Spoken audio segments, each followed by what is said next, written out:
The first thing you have to answer is what happiness is for you.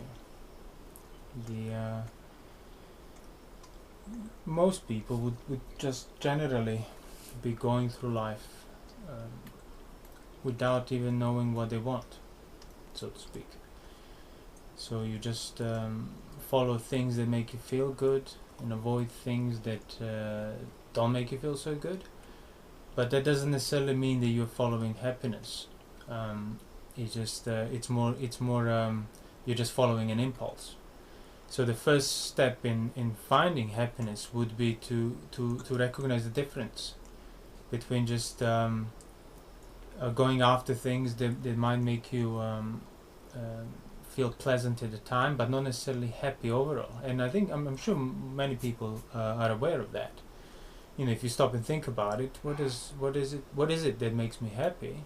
You would not necessarily know, but you would know that things that you've been chasing up to that point have not resulted in happiness and contentment. And that's really where happiness is. It's not being pleased with the current experience that you're enjoying, with your friends or outdoors or something.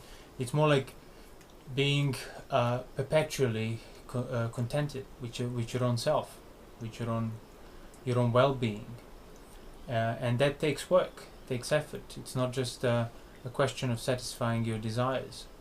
So recognizing where the happiness lies, at least the direction where you have a better chance of finding it, that's already a step towards it. So clarifying for yourself what you really want, what you really need, and also using your past experiences to see which one of those actually made you happy, in a sense that you were happy with yourself, content, at ease. Having a clear picture about that is certainly the necessary prerequisite.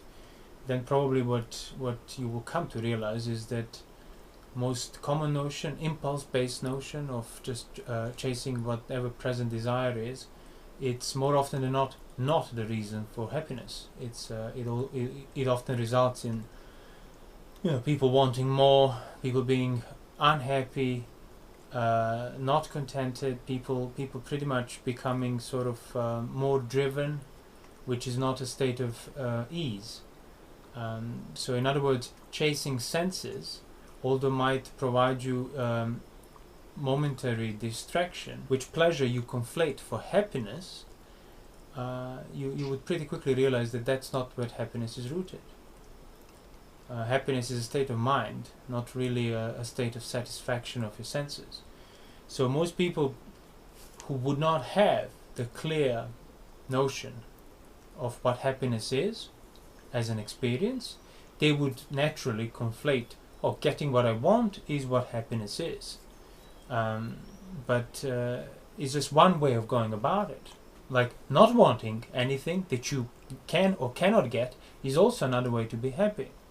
So if you don't desire anything, you can't grieve over anything either. So you realize, okay, so happiness is a state of mind that I'm kind of responsible for. So you might not be responsible for things that you get, things that you don't get, things that you had or then lost, things that you lost and then found back and so on. But you're certainly responsible for the values that you place upon those things. So whether your values are placed upon getting the objects from my senses, sight, sound, smell, taste, touches, having a great time and so on, or do you place the values on contentment of the mind, which often requires a certain ability to say no to your own self, to draw a line for your own self, because otherwise the desires will just take you in these infinite directions that you can never satisfy. So that's really the main key here.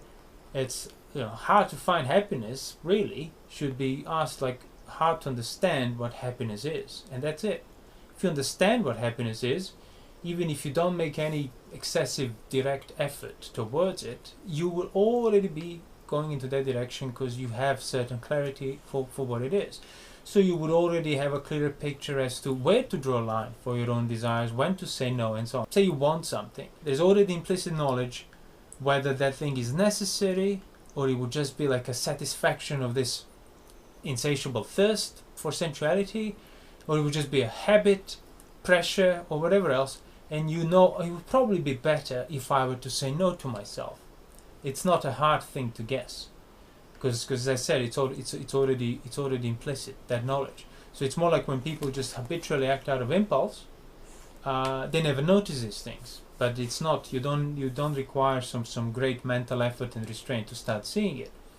And then the more you see it, the clearer it will become. So you will, as I said, so you will know where to draw a line. So knowing what happiness is already a step forward towards the right contentment. So knowing when to restrain yourself, and then taking responsibility for when you do allow yourself to engage with senses and so on, that will make the mind more in your control. So that brings to the second point. Knowing what happiness is the prerequisite. It sets the direction for you to develop a happy mind, and then the development of happy mind is basically development of mind that's in your control, not other way around. So the more control you have over your mind, the more ability to withstand it you have developed, the more contented you are with whatever circumstances life throws at you. So there will be no things will be less challenging, so to speak. Doesn't mean everything would go your way, but means that when things don't go your way, when you don't get what you want, you will not lose perspective, because you haven't been blindly, habitually acting out of impulse at every whimsical desire that your mind threw at you. So knowing what happiness is, and then developing a certain self-control in regard to your own mind and your own mental state. And that means that's not a magical thing. That self-control will not occur as a result of some magical recipe or something. The self-control arises on account of effort that you put in to withstand the pressure of your mind and mental desires towards this, towards that, learning how to draw a line, learning how to say no, then enduring it, and growing out of it. So happiness is contentment with yourself, and a degree of self-control that you have developed will be a degree of your ability to be happy, pretty much. That's it almost corresponds directly.